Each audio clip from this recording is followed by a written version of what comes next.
did meat really make us human?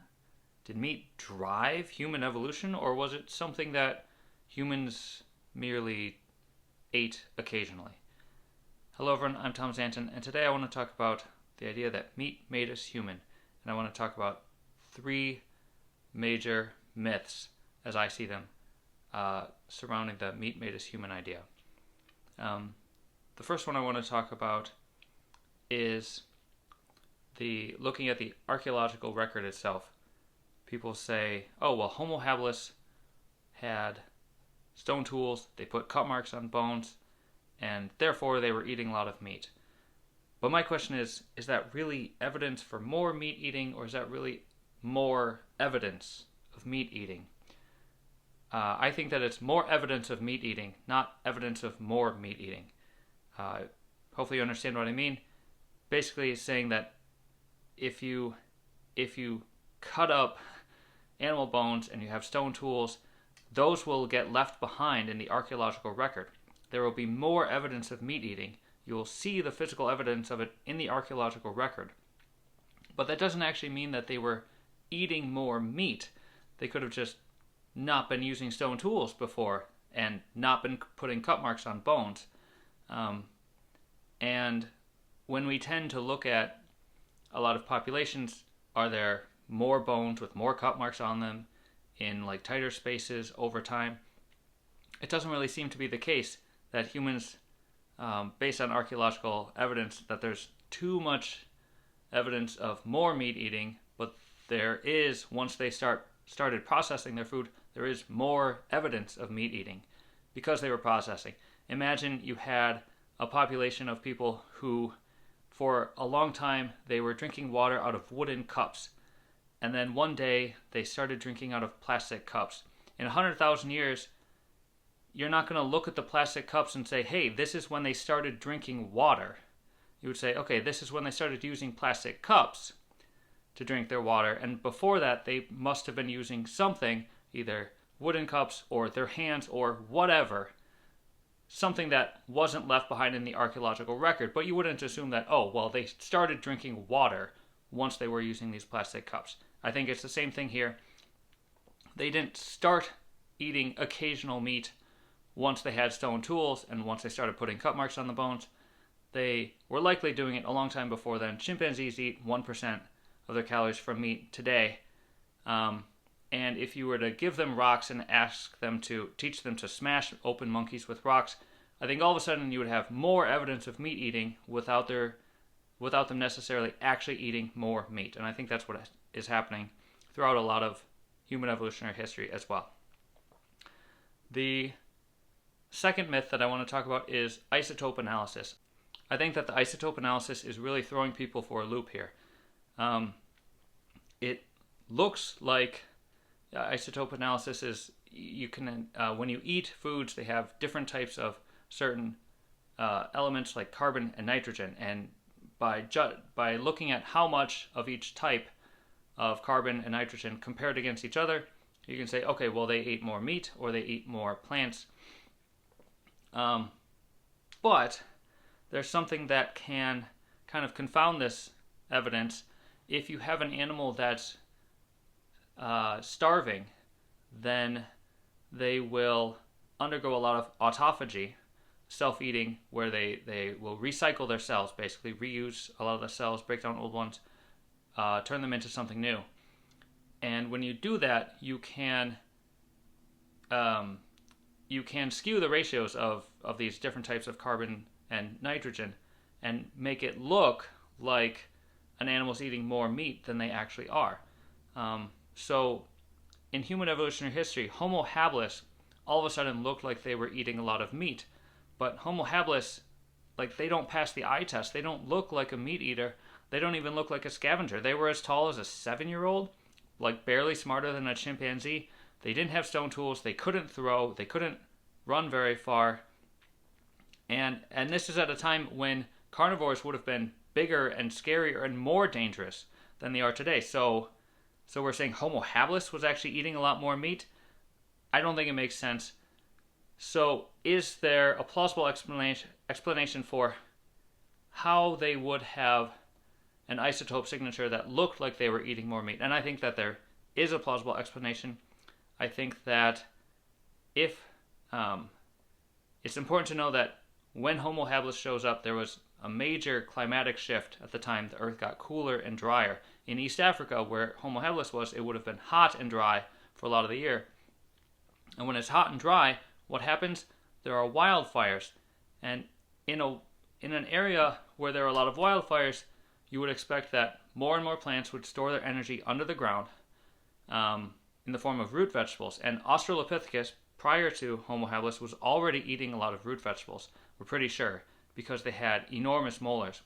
And then if a certain population of Homo habilis were to take advantage of areas where there had been a wildfire, burned habitats, and start eating those root vegetables there would have been a greater abundance of those root vegetables, possibly different types of root vegetables, and it could have led to more autophagy, because other ways than starving, I don't think they were starving, other than starving, there are other ways to increase autophagy. One of them is to go on a lower protein diet, and a diet centered around root vegetables would be lower in protein, sufficient but not excessive. And also, burned habitats, the wildfire actually changes the composition of the soil. So most minerals in the soil, their concentration actually goes up after a wildfire. The major exception is nitrogen. Nitrogen actually goes down. A lot of the nitrogen is volatilized into the atmosphere. So when that happens, you would have a relatively low nitrogen environment, and they could have been on a lower protein diet, and both of those things can cause autophagy. And if they had caused extra autophagy, then anytime they were recycling cells, that could have skewed the ratios of one type of carbon to another or one type of nitrogen to another, and make them look like more of a meat eater, when realistically there's no good reason to think that they would have been, really. So that's isotope analysis. I have a much longer video going way more in depth on that, if you're interested. So that's myth number 2. Myth number 3 is a lot of small things about our bodies, like we have canines, so we're made to eat meat. But like seriously, look at our canines. They're not, our teeth are not like other animals' teeth. We have strong stomach acid, so we're made to eat meat.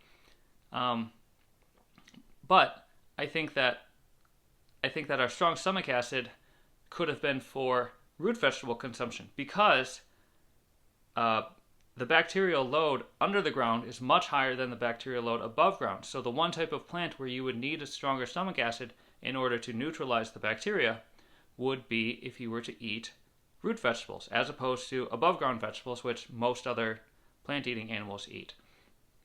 And you know that, like the fact that we made stone tools, and the fact that we can throw, and the fact that we can run long distances, like I don't see any of these as lining up really well with the ability or with the need to eat meat. Like persistence hunting, like running long distances, doesn't make a lot of sense. It's like ultra high risk for like a medium reward. Not a very good long-term strategy. Throwing doesn't seem to line up very well for me either, because we had Homo erectus, who was adapted for throwing like 1 million years almost before the first metal tipped, or before the first like compound tools or like real spears.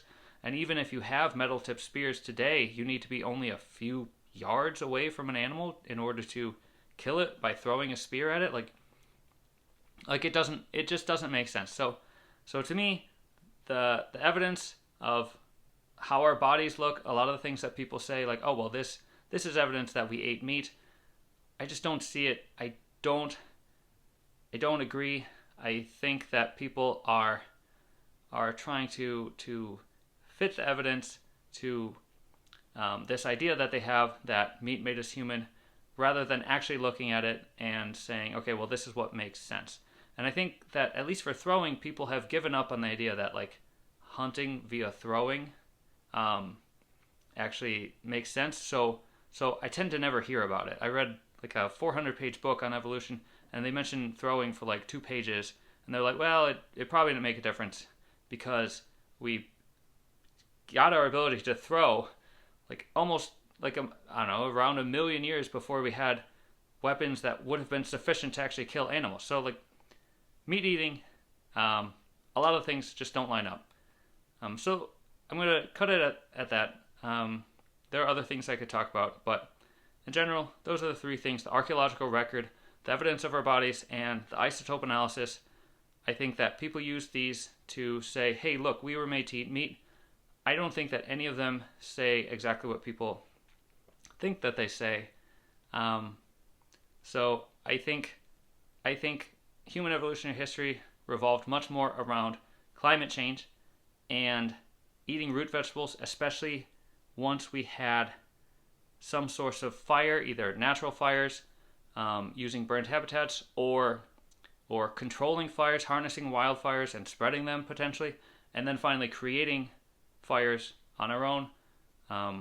The combination of root vegetables plus fire is a very strong combination. I think it would have fundamentally altered human evolution each time that we progressed in the three stages of fire use, not being afraid of it, and then harnessing wildfires, and then being able to create fire.